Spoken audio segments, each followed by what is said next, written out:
Hello everyone. Hello everyone. I'm Brigrish Mishra, a PhD student at IIT Bombay, and this is week 11 of Biophotonics lecture. So, in week 11, different techniques of nanotechnology has been discussed. Techniques to synthesize, fabricate devices. Okay, so in this live interactive session, I'll discuss the assignments questions of week 11, and we'll try to look the questions in a more depth. Okay, so we'll start from question 1. So question 1 says, if there are more than 237 particles of zero point 0.2 micrometer size per cubic meter of the clean room, then which class of clean room does it belong to? Okay, so there are different type of class. There are different type of class regarding clean room, which requires a very sophisticated uh, uh, cleanliness. I mean, to fabricate small devices. Small means in nanoscale devices. Okay, so there are different type of classes, total I guess 9. So for zero point 0.2 micrometer size, if I write if I make the list, it was given in the lecture also. So class and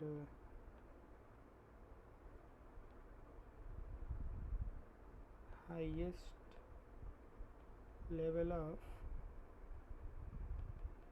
particle concentration, and this is for 0.2 micrometer size. Okay, these are the air particle size. Okay, you see, not the air particle but the dust particle size in present in the air. Okay, so so this is for ISO class 1. So the highest level of particle concentration is 2 per cubic meter. Okay, this is the unit for class 2. It is 24. For class 3 it is 237. For class 4 it is 2370. For class 5 it is 23700, and for class 6 it is 237000. Okay, so here more than 237 particles, that means it is in class 3rd. So the right answer is option C, ISO class 3rd. And you can check the lecture material where the table for different size of particles has been given. Okay, so next question is, in an MBE chamber the mean free path of the atoms is of the order of.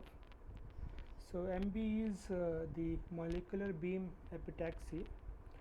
So the molecular beam epitaxy works it takes place in a very high vacuum, which is 10 to the power minus 8 to 10 to the power minus 12 torr.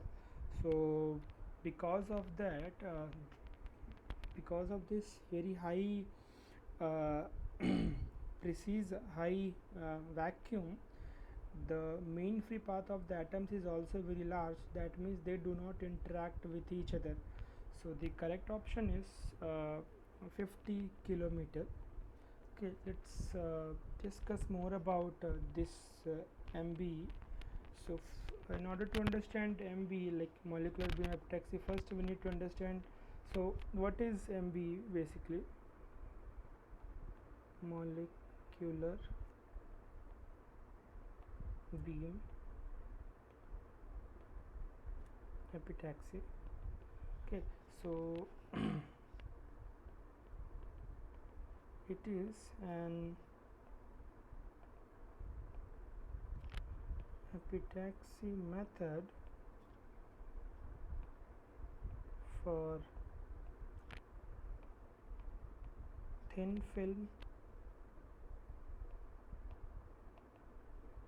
deposition of single crystals.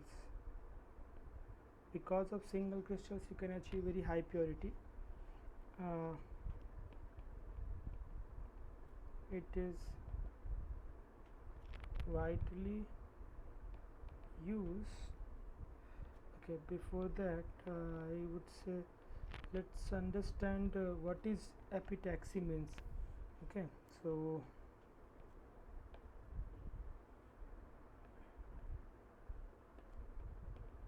what is epitaxy?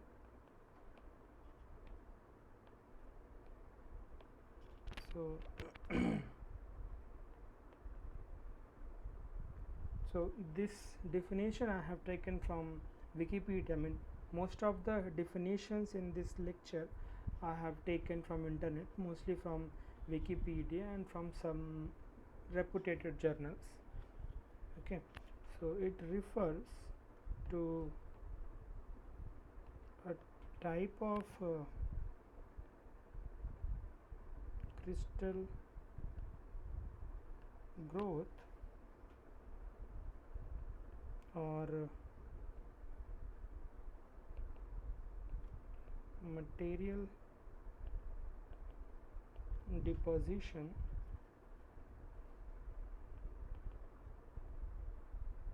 in which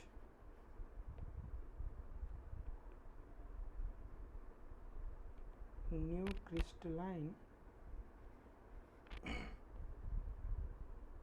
layers are formed with one or more well defined orientations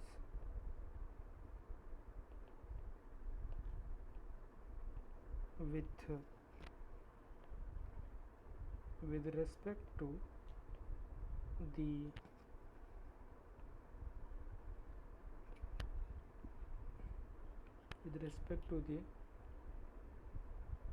crystalline seed layer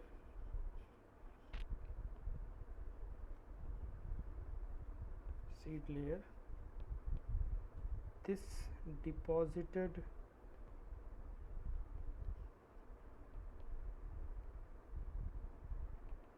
crystalline film is called an epitaxial film or epitaxial layer.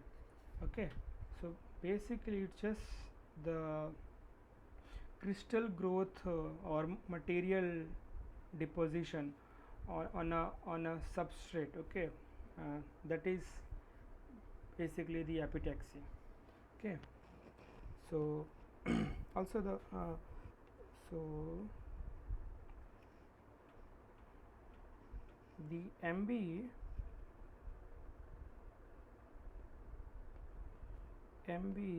is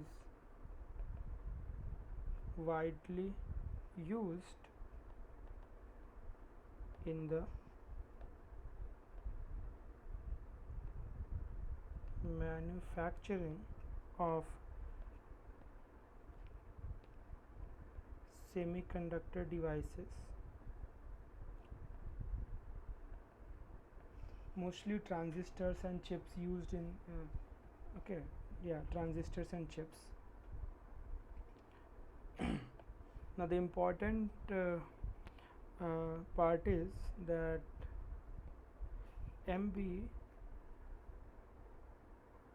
so this molecular beam epitaxy takes place in high vacuum, 10 to the power minus 8 to 10 minus 12 torr, and this gives very high mean free path of atoms, so they do not interact with the other atoms when deposited on the substrate. So that is why the mean free path of the atoms is of the order of 50 km in MBE chamber, because of very high vacuum. Okay, so the next question is, which of the following is a process not involved in nanofabrication? So the processes involved in nanofabrications are uh, processes involved in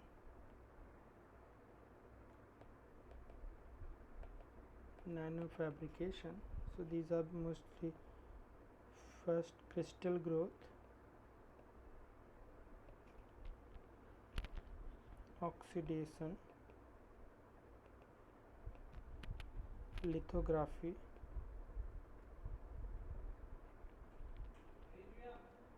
etching,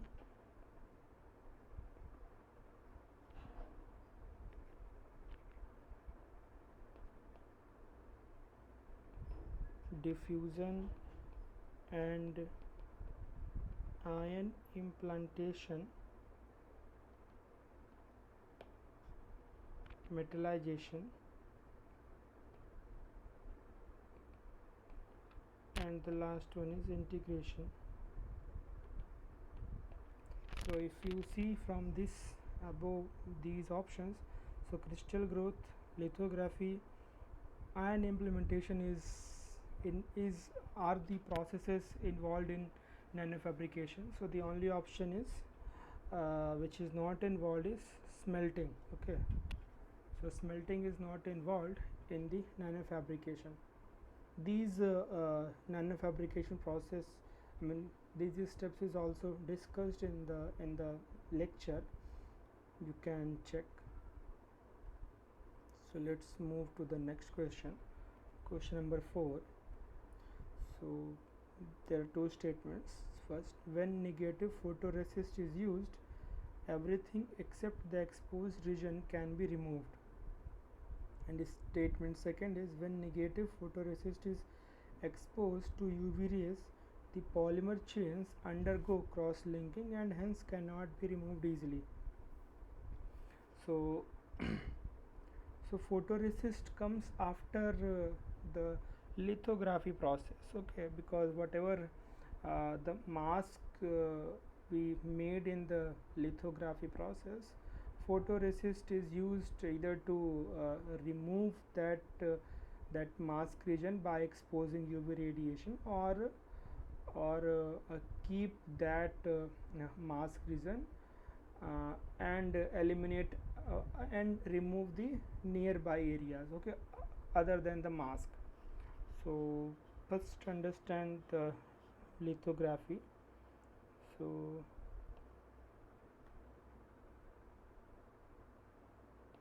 lithography basically transferring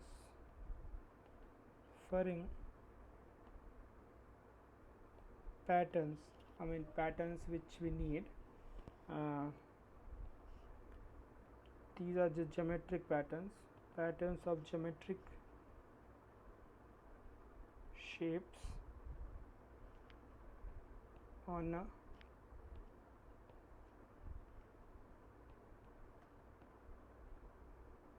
a mask to uh, photoresist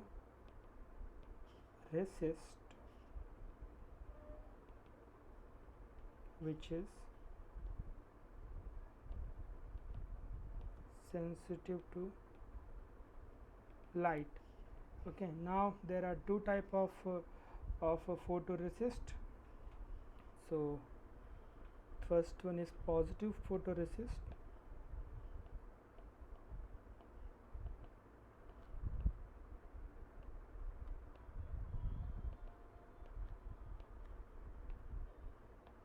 so in positive photoresist only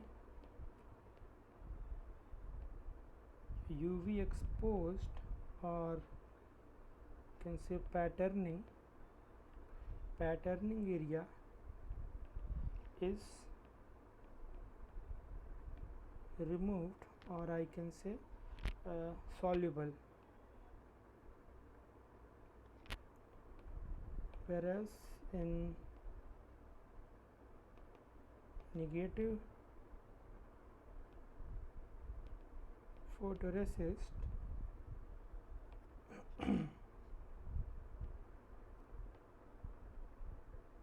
all area is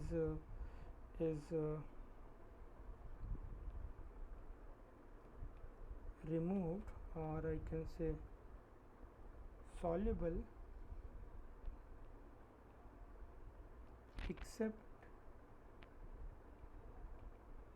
patterning or UV exposed area. Okay, in the lecture slide you will see there is a schematic given to elaborate for positive photoresist as well as negative photoresist. So if I want to write a definition for the negative photoresist, it is basically uh, negative photoresist is a type of photoresist in which the portion of the photoresist that is exposed to light becomes insoluble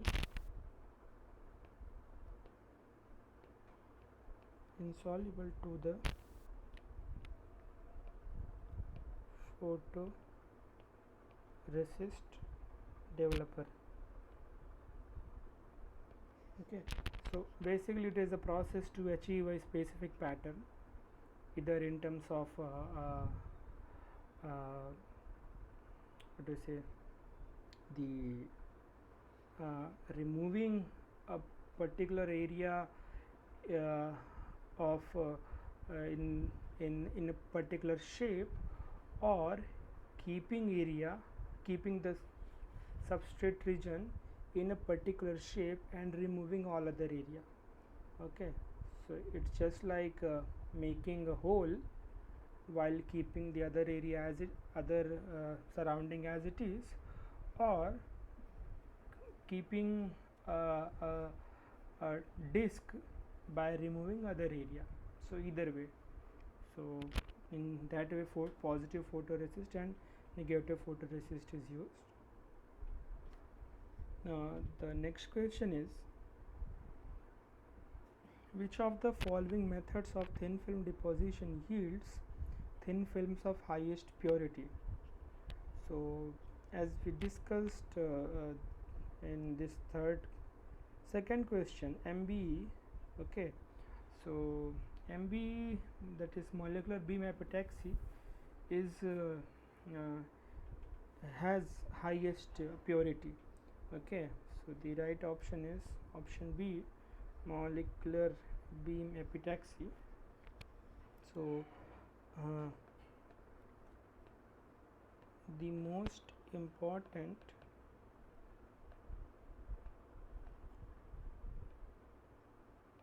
aspect of MBE is the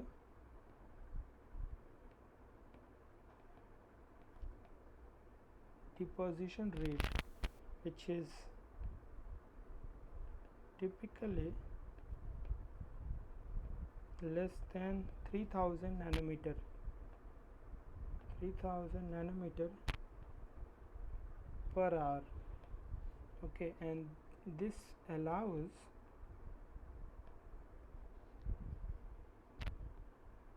the films to grow epitaxially.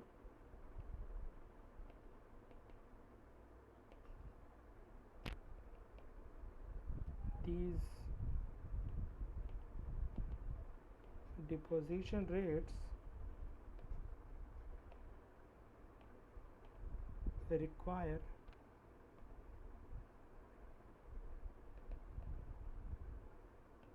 proportionally better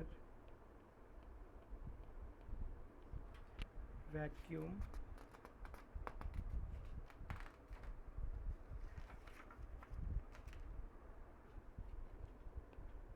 to achieve the same impurity levels as other deposition techniques. I'm just writing the definition, or the cause why it has the highest purity. The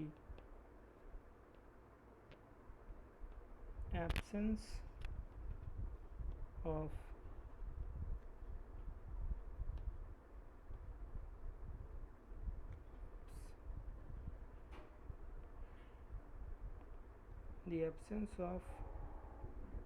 carrier gases as well as the ultra high vacuum environment result in the highest achievable purity of the grown films. Okay, so because of the absence of carrier gases as well as the ultra high vacuum environment, we have highest purity in this molecular beam epitaxy method. So the next question is, in molecular beam epitaxy, dash are used to control the flow of atoms onto the substrate. So if you have seen the lecture, the technique is described for the molecular beam epitaxy. So we have three different devices or the sources which sends atoms of different material onto the substrate. So in order to send one at a time, the shutters are used to control the flow of atoms. Okay, so the correct option is shutters. Now you can check the process described in the lecture, how these shutters are used to control the flow of atoms. Okay, so the next question is question 7. Which of the following nano devices can be utilized to simultaneously study thousands of DNA or RNA species? biochip, DNA microarrays, gene chip, lab on chip. So the correct answer is DNA microarrays. So these it so basically in DNA microarrays we have the array of 1000 nucleic acid fragments on a solid surface. Okay, and this surface is referred to a chip. Then this chip is bathed with I mean, in case of DNA it is DNA, in case of RNA it is RNA. Then that sample, okay, immobilized fragment produces fluorescence, which is captured or detected by the machines, and that how you can I mean, you can utilize this DNA microarrays. So it involves binding an array of thousands to millions of known nucleic acid fragments to a solid surface. So you have a very large sample size, and you know what are the nucleic acid fragments in that solid surface. So based on that, whatever the fluorescence spectra you observe in the machine, you can clearly identify this spectra belong to that known sample as solid surface, referred to as a chip. The chip is then bathed with DNA or RNA.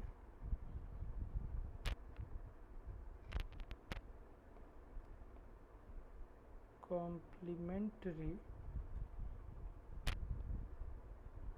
base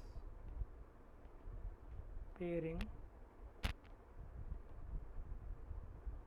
between the sample, whatever the sample you have, and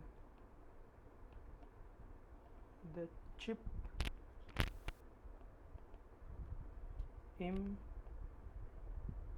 immobilized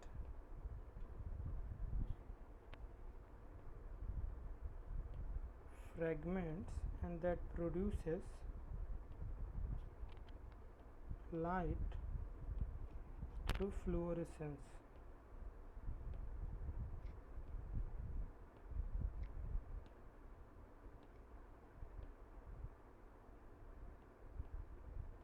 Through fluorescence that can be detected using a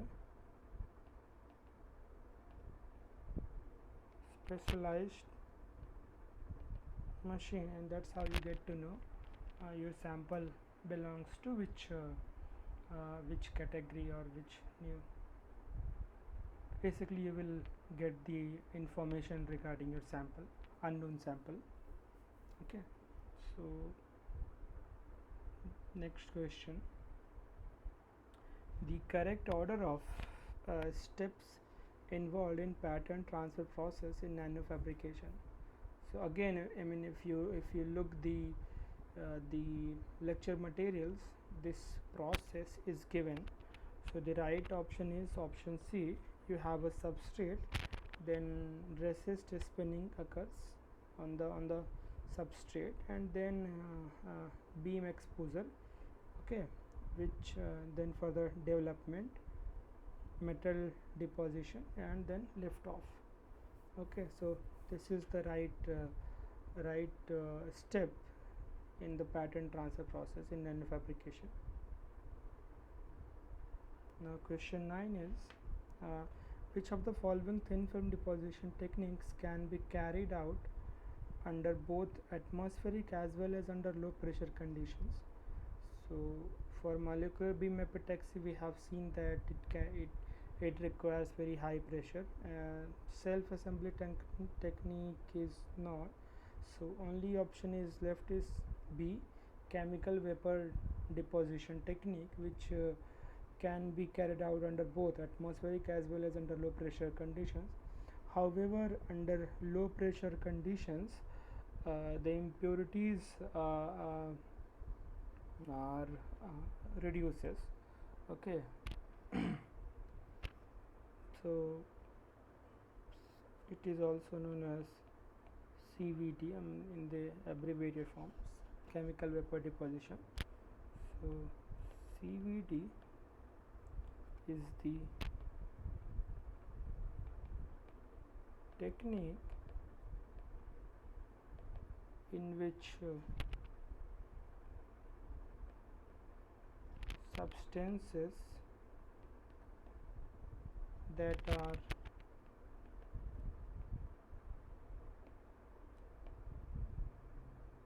in vapor phase are condensed to generate solid phase method, okay. So it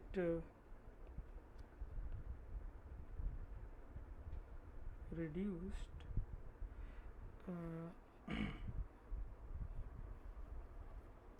reduced presence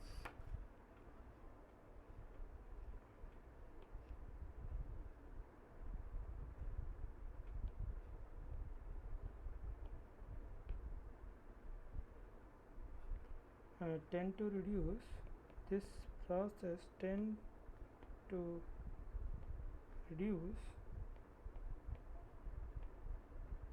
unwanted gas phase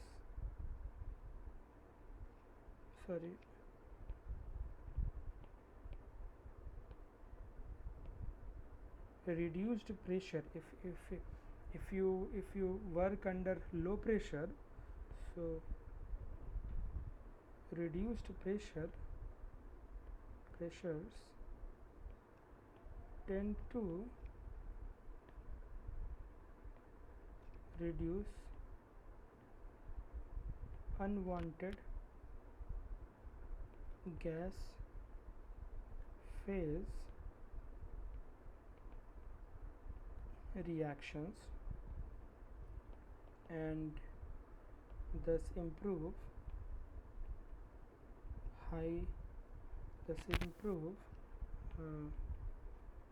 film uniformity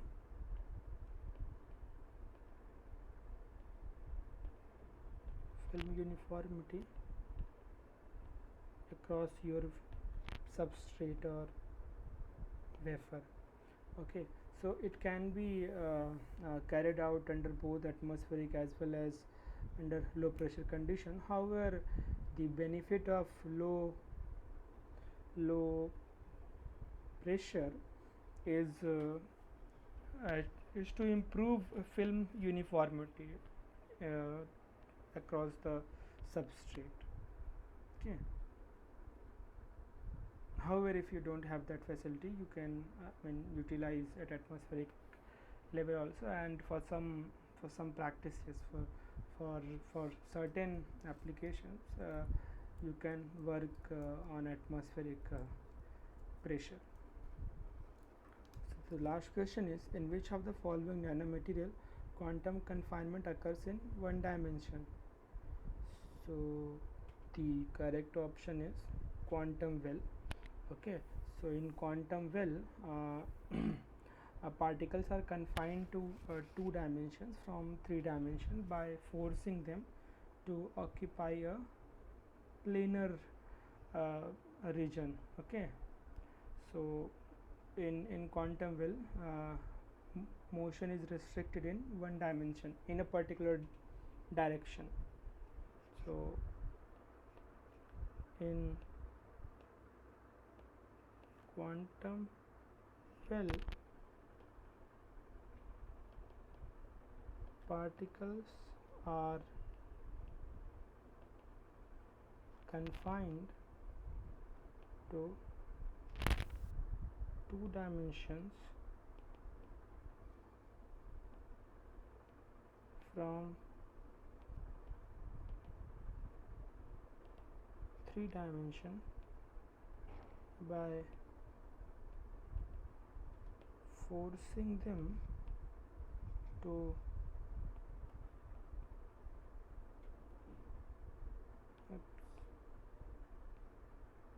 to